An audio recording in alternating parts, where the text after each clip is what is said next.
హన్మకొండ కళ్యాణి ఆసుపత్రిని డిఎంహెచ్ఓ ఆకస్మిక తనిఖీ చేశారు. బిల్లులు అధికంగా తీసుకుని ట్రీట్మెంట్ సరిగ్గా చేయలేదని ఓ బాధితుడు ఫిర్యాదు చేశాడు. బాధితుని ఫిర్యాదుతో డిఎంహెచ్ఓ ఆకస్మిక తనిఖీ చేశారు. ఆసుపత్రిలో బిల్లులు డిస్ప్లే బోర్డు ఏర్పాటు చేయకపోవడంపై జిల్లా వైద్యాధికారి ఆగ్రహం వ్యక్తం చేశారు.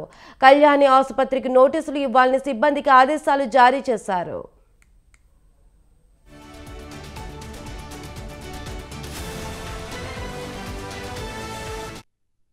నాకు ఒక కంప్లైంట్ ఇచ్చారు. రాజు అని తండ్రి పేరు మల్లేశం, భీమారం నుండి. ఇక్కడ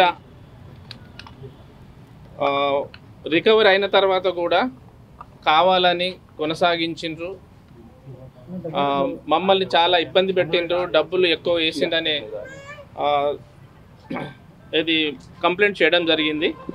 ఇదే పేషెంట్ని హైదరాబాద్ తీసుకపోతే మీకు ఏం కాలేదని కూడా చెప్పిండ్రు అని దీంట్లో కంప్లైంట్లో రాశారు. సో దాన్ని బేస్ చేసుకొని ఈరోజు నేను సంబంధిత వైద్యులను ప్రశ్నించడానికి, దాంతోపాటు మా క్లినికల్ ఎస్టాబ్లిష్మెంట్ యాక్ట్ నిబంధనలు పాటిస్తున్నారా లేదా అనేది చూడడం కూడా జరిగింది. దాంట్లో టారిఫ్ మాత్రం పెట్టలేదు. దానికి మేము తప్పకుండా నోటీస్ ఇవ్వాల్సి వస్తుంది, దానికి వాళ్ళు సమాధానం చెప్పాల్సి వస్తుంది. సో నేను 2 కేస్ షీట్లు తీసుకోవాల్సి వస్తుంది ఇక్కడ. తర్వాత ఏఈజీ కేస్ షీట్లు తీసుకొని తర్వాత మేము ఏదైతే ఎక్స్పర్ట్ కమిటీ ఉంటుందో మాకు ప్రొఫెసర్ తోటి కమిటీ వేసి వాళ్లకు మేము ఆ 2 పంపించి వాళ్ళు ఇచ్చిన సమాచారం మేరకు, వాళ్ళు ఇచ్చిన నిర్ధారణ మేరకు మేము వీళ్ళపైన తగు చర్యలు తీసుకోవడానికి పూనుకుంటాం.